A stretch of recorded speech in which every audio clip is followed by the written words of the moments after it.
Ako na ho yan. Napapagod po kayo. Ako na ang bahala. Kaya ko ito. Sige na. Teka lang po Oh. Dumating.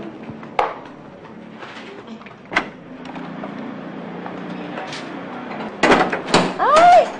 Oo na. Anak, hindi ko pala kayo. Diyos ko na. Pasensya na ho. Hindi ko po alam na darating kayo eh. Nagluluto pa po ako. Tapasok po. Ito. Oo, pinagbilang ka namin ng konting Pasensya na po na. Salamat na yan. Bakit parang ganyan eh, busy-busy ka ata? Ano bang pinagagawa mo? Nagluluto po ko ng adobo eh. Hindi ko naman po alam na darating kayo eh. Naano naman ako. Bakit hindi kaya maligo ka na? Tapos ako na ang magtatapos ng gawain mo sa kusina. Sige na. Mag-relax ka na Oo muna. nga, Baka busog mamaya na puli busog ka. sa adobo yung asawa mo. Pero nasusuya naman siya kapag nakikita niya, haggard na haggard ang mukha mo. Kailangan, Iha, fresh ang look mo. Pag dumadating si Juan. Okay? Ay, Kat, halika. Turuan kita magluto ng adobo. Sige po! Favorite ko nga pong adobo ni Mamsi eh. Talaga. Please, Khalid. Sige, samahan mo sa kusina. Susunod ako. Okay?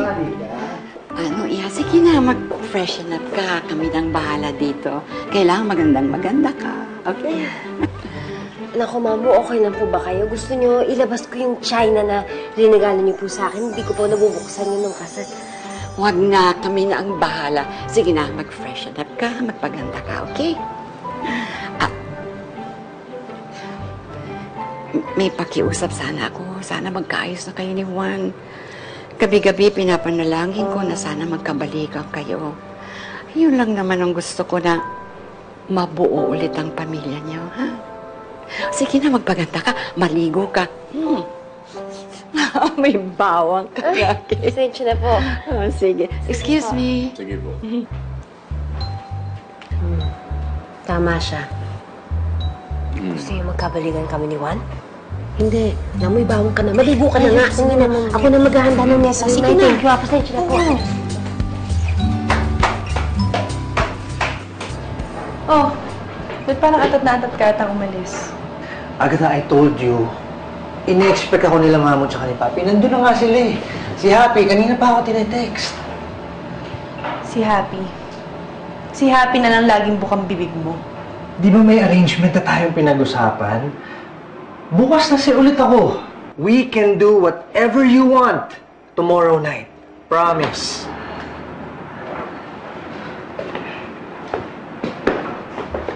Juan, wag mo na akong paikutin. Alam ko na ang plano mo. Ha? Napasakay mo lang ako, di ba? But you plan to dump me after ma-finalize ang adoption. What? Hindi Hindi totoo yan. Juan, I'm a good businesswoman. Kaya hindi mo ako mauutakan. If there's one thing you should know about me by now, sigurista ako. Kaya kung talagang mahal mo ako, at kung talagang gusto mo ako, ipaanal mo ang kasal ni Happy. Ano? That's outrageous. Hindi mangyayari yan. Kung hindi ka papayag, edi bubulgar ko na lang yung pagpapanggap ni Happy. Teka lang, Agatha. Sandali. Baka naman pwede natin pag-usapan yan. No. You only have two choices, Juan. At mamili kang mabuti. Ipapaanal mo ang kasal niyo ni Happy so you can marry me? Or, makikipagbalikan ka kay Happy pero mawawala sa kanya si Kat-Kat.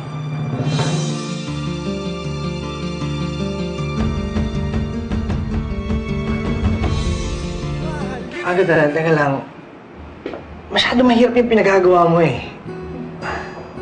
So, inamin mo din na mas mahal mo talaga si Happy. No. That's not what I meant.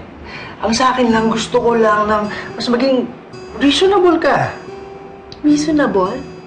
Wow! Reasonable. I've been reasonable enough, Juan. May girlfriend ka pero nakikipagkita ka sa ibang babae. Now tell me, who's unreasonable? Please, maniwala ka sa akin. Hindi naman kita niloloko eh, pero pwede ba? Next time na lang natin pag-usapan to. Hindi mo na ako makukuha sa lambing. I've already made up my mind. Simple lang naman yung gagawin mo eh. Just choose one. Agatha, I won't give in to your demands again. Okay? Are you out of your mind? Hindi pwede yung gusto mo. Okay then. Madali naman akong kausap eh. Kung iiwan mo ko, pareho kaming masasaktan ni Happy. Hindi naman ako papayag na ako lang ang mawawalan dito. But, if you choose me, Happy can keep Kevin. And you get to have me too.